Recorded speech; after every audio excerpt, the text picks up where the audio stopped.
За энэ хөв бичлэг хөрөх өдрийн мэндийг өргөе. Хэдүүлээ өнөөдөр эго гэж яг юу юм бэ гэдэг юм товч ойлголтыг богино бичлэгээр хүргэе. За эго гэдэг маань ерөнхийдөө хүмүүст байдаг ийм латин үгнээс гаралтай хүмүүс ихэвчлэн эго гэдгийг болохоор юу гэж ойлгодог вэ гэхээр бардам сэтгэл, хувиа хичээсэн зан хэмээн ерөнхийдөө ихэвчлэн хүмүүсийн ойлголт бол тийм байдаг тийм. Тэгвэл эго бол яг нэг үгээр хэлэх юм бол яг энэ зураг дээр шиг өөрөө өөрийгөө одоо хамгаалалт гэх юм аа өөрөө өөрийгөө хорждог. Аливаад одоо ялангуяа сөрөг эго бол эерэг сөрөг гэж хоёр янз байна. Тухайн хүнээсээ болно те. Тэгээд ерөнхийдөө сэтгэл зүйн одоо шорон буюу хамгаалалт гэж ойлгож байна. Яг өөрөө өөрийгөө аливаа зүйлээс хамгаалдаг. За дээрэс нь муу талыг нь айгүй сайн сөрөг эго бол тухайн сайн болон муу талыг маш сайн дөөлгөж өгдөг гэсэн. Тэгэхээр сөрөг эго нь болохоор энэ таны дайсан бол ерөнхийдөө л таны дайсан болдог. Гэтэл яг энтэйгээ эвлэрсэн байгаа тохиолдолд энийг эго өндөр байна гэдгийг мэдэхгүй байгаа тохиолдолд бол энэ бол ер нь харамсалтай тийм хэцүү. Тэгэхээр эго гэдэг яг үндсэндээ бид нар яг юу гэж ойлгох вэ гэхээр ер нь бол жоохон сөрөг талтай байгаа хүмүүс сөрөг сэтгэл хөдлөлтөй өндөртэй байх юм бол сөрөг сэтгэл өндөртэй байдаг тий. Тэгэхээр хүн аливаа зүйлд яагаад суралцах мэдэх ёстой вэ гэхээр мэдлэгийн одоо хүрээ тэлэх тусам тий өөрийнхөө талаар ялангуяа ингээд судлах, хүн судлах тий ингээд ухамсараа судлах гэдэг ингээд өөртөө ажиллах үед бол ер нь ингээ юм байдığım байна гэдэг мэдлэгийн хүрээ хүн тэлэх тусам нөгөө эрдэмтэй хүн дараа гэдэг шүү дээ. Тэр шиг мэдлэгийн хүрээ ихсэх тусам эго өөрөө аяндаа ингээ багасаар хагаад байхгүй болчдөг. Мэдлэг хомс байх тусам тийм мэдлэггүй байх тусмаа суралцахгүй байх тусмаа би бүхнийг мэднэ, би бүхнийг чадна, би хүнээр заалгах шаардлагагүй, би мэдэн штэ гэдэг хүмүүс маш их байдаг. Тэр нь болохоор үндсэндээ мэдлэг хомс байгаа хүмүүс тэр маш их илэрдэг. Тэгэхээр мэдлэг бага байх үед бол эго хүчээ авдаг. Ерөнхийдөө таныг удирддаг гэсэн. Яг жинхэнэ бие нь болохоор яг энэ зураг дээр байгаа шиг торны цаана байгаад шүү дээ тийм. Гэтэл яг эго болохоор таны амьдралыг бүхэлдэн төрчигднэ гэдэг удирдаа явцдаг. Тийм учраас эгог бид нар шууд эгогоо ингээл олж хараад мэдээл тэгээл засан ч юм уу эсвэл хин нэгэн хүн энэ маш их эго өндөртэй юм байна да гэд хэлэх ч юм уу тэр тохиолдолд бол бүр ямар ч ингээд шууд хаалт хийн. Ямар ч одоо тохиолдолд эсэргүүцэл үзүүлдэг гэсэн. Тэгэхээр эго биднийг амжилтанд хүргэж одоо тий дүүлгэж товойлгож амжилтанд хүргэхгүй бас тэгээд яах нь ам хамгаална таны амийг хамгаалаад аливаа одоо эрсдлээс аливаа одоо шин зүйл туршихаас тий шин мэдлэг туршлага олж авахаас ингээ бүх одоо сайхан одоо нэг өөрийгөө нээж илрүүлэх гэж ярьдэн шүү дээ. Тэр бүх зүйлээс чинь таныг хамгаалж идэг буюу хааж идэг.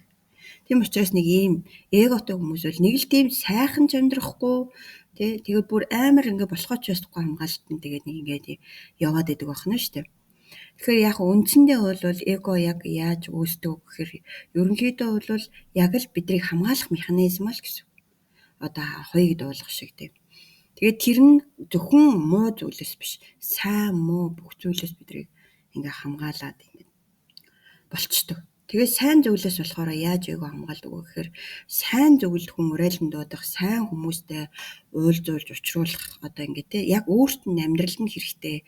Одоо нэг амжилтанд хүрэхгүй гэдэг шүү дээ. Тэгэхээр амжилтанд таныг хүргэх одоо таныг өөрчлөх, танд сайнаар нөлөөлөх тэр хүмүүсээс шууд холдуулдаг, хаалт болдог. Энэ болохгүй.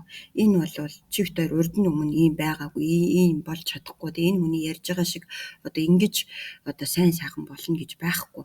Гэт ингээд шууд ингээд хориг тавьдаг буюу хүнийг хөгжөхөөс, сайжрахаас жинхэнэ өөрийнхөө дотоод одоо тэг өөрийгөө олохоос яг одоо энэ зураг дээр байгаа шиг жинхэнэ яг өөрийн чинь буюу жинхэнэ яг мөн чанар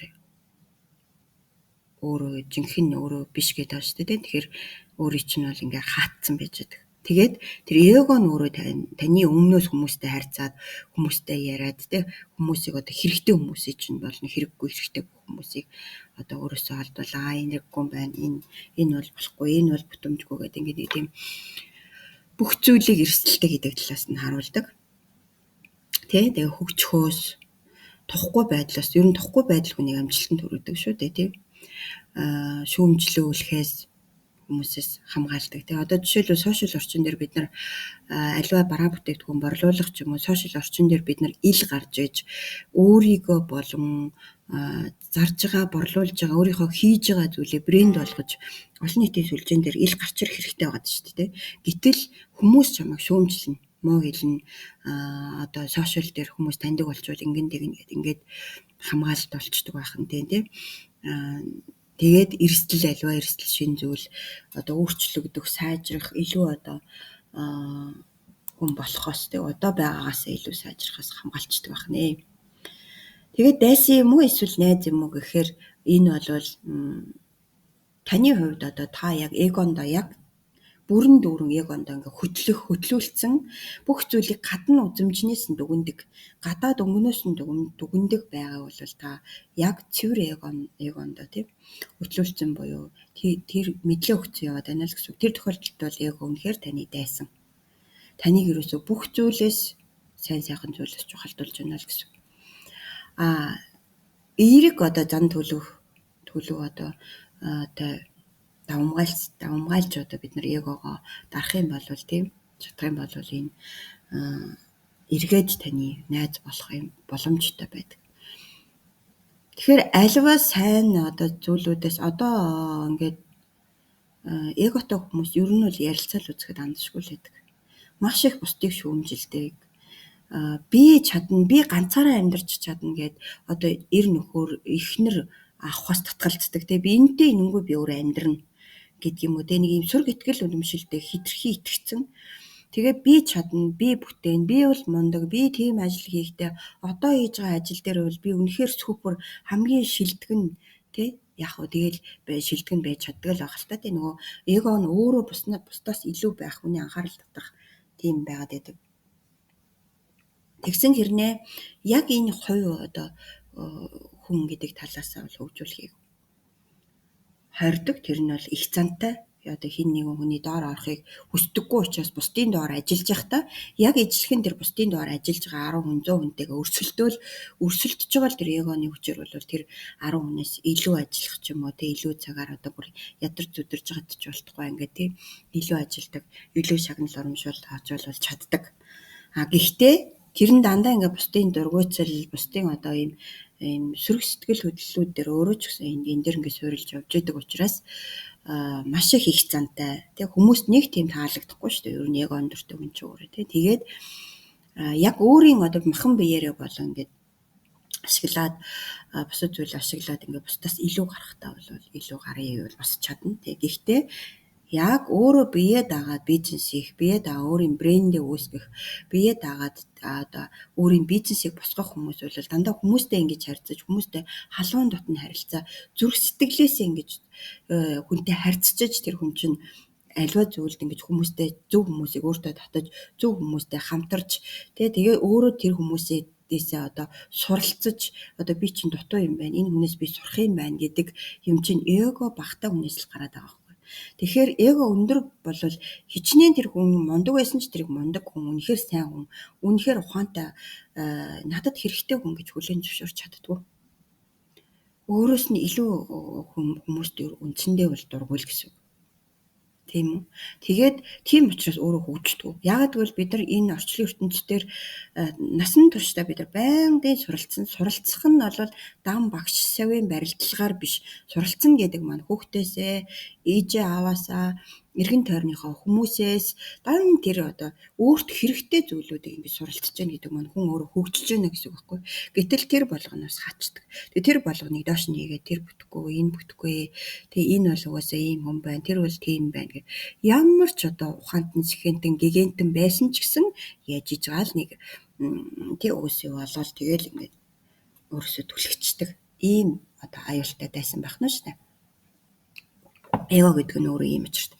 Тэгэхээр өөрөө шууд төгс зүйлийг хүсэл өөрөө л ингээл төгс болчихё л да. Өөрөө ингээл төгс бүтээч хийч гэдэг боловч яг үндсэндээ уян байж ээж ийм хатуу итгэл үнэмшилгүй хатуу одоо ийм зан чанаргүй байж ээж бид илүү уян байж ээж хүмүүстэй те ингэж өгөлцөж авалцаж тий хайрын ихч бай, харцын ихч бай, тий энэ ажил төрөл одоо энэ сэтгэлийн хөдөлгөөч бай, итгэл үнэмшлээч бай.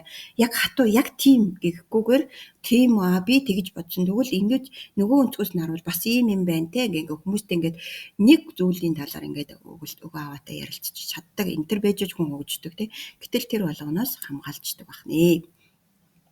За тэгээд далд ухамсар болон эго хоёр ямар ялгаатай. Тэгэхээр эхлээд бид нэр далд ухамсартайгаа илүү их ажиллаж ээж ажиллаад ингээд далд ухамсарын түвшинд жоохон өөрчлөгдөд ирэхээр яваандаа эго өөрөө дарагдаад ингээд багасаад тий өөрчлөгддөг. Тэрнээс шууд бид нар эгогоо хүчээр дарах ч юм уу хүчээр өөрчлөх боломж байдаггүй. Одоо би нэрээ аягүй эготой юм байна би гээд одоо нэг ингээд гинтхэн ухаарад ухамсараараа ойлгоё гэж бодъё л доо тий. Гэтэл тэрийг шууд би эгогоо өөрчлөхийг их ямар ч боломжгүй. Далд ухамсартай холбоотой байдаг. Нөгөө хатуу үзэл, нөгөө хатуу итгэл үнэмшил энэ төр чинь тий багсгаж зөөлөж тэнд эерэг зөв юмнуудыг далд ухамсар суулгах маягаар далд ухамсараар дамжуулан тий зөв эерэг дадал туршлуудыг бид нар суулгаж ээж эгогоо. Тэгээд мэдлэгийн түвшин ихсэх тусам тий хүн мэдлэг нь сайжраад өөрөө хөгжөөд ирэхээр аяндаа эго өөрөө тэрэнд дарагдаад дуграхаа болоод тий би гэж чэжээ дэлдэх нь багасаад би бол мундаг би чадна би бүтээн би ганцаараа чадна би ганцаараа хийчихнэ би хүнээс тусламж авахгүй би хэний ч дэмжлэгийг авахгүй гэдэг энэ юмнууд чинь аяндаа ингээд багасчдаг бахнэ. Тэгэхээр эго өөрчлөлийг бол бидний хамгийн түрүүнд далд ухамсар ертөнцийг үзлээ, итгэл үнэмшлээ, хатуу одоо үзлүүдээ бид нар өөрчилж иж энэ эго гэдэг энэ өөрийгөө төсөөллийнхаа хаан болгоцсон би бол бүхнээс илүү мэдлэгтэй. Иннээс би илүү тэрнээс илүү гэдэг юмнаас яах нь те илүү байх. За тэгээд ухамсараа өөрчилж иж эгогоо удирдаарай. Эго чинь аяндаа өөрөө тэр болгонд чинь дарагдаад байхгүй болчдөг шүү гэдэг. Эго гэж бол үндсэндээ ерөнхийдөө юм юм байдаг. За тэгээд цааш нь судлах юм бол бид нар далд ухамсарын талаар илүү судлаад явахаар эго бол үндсэндээ яг бидний бол дайсан байдгаа. Тэгээд тухайн хүмүүнээс бас өөр тий шалтгаалдаг. За ингээд надад таамд байсанд талархлаа. Дараагийн бичлэгээрээ уулзъя. Дараа би маш гоё